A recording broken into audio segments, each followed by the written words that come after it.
The next area we're going to focus on is really about employee engagement. Every company, you could Google employee engagement and you will find 1,000, probably 10,000 articles on employee engagement. What does it simply mean? Just like it says, employee engagement, only about 1/3 of American employees, and this has been the same for the last 20 or 25 years in the US, only about 1/3 or 33% of your employees are engaged at work. That simply means that these employees come in, they are first of all excited to be at your company, and they will also give over 100% effort at your organization. So every day they're looking for ways to do whatever it takes to be successful in their job and make the company successful. So what does that mean? If you flip the 1/3 on its head, guess what? 2/3 of employees are disengaged. Actually, about 53% of the employees are disengaged. They may do a pretty good job most days, but they're also just there for a paycheck. And if somebody came or a recruiter came and asked and told them, hey, we'll pay you $10,000 more to work here, guess what? Chances are they would go to work for them.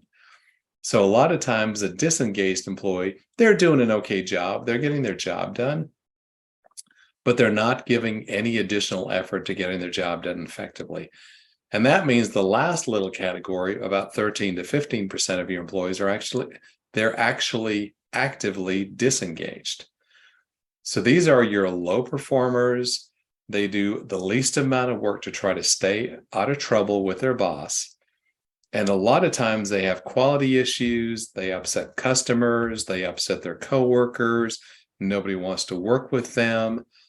And they're your actively disengaged employee. And it doesn't matter what company you are, what size of company, if you're 30 employees or 300 employees, doesn't matter. You're always going to have these three categories: engaged employees, disengaged employees, and actively disengaged employees. If you're not measuring your level of engagement within your company, you should.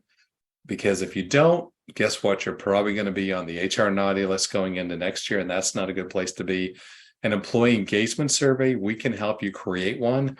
You can find one simply, again, by Googling. Can be 10 questions, could be 15 questions.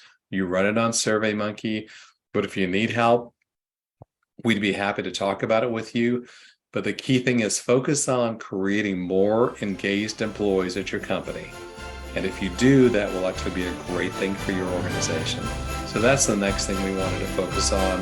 And if you do a good job of engaging your employees, you're going to stay out of our HR naughty list.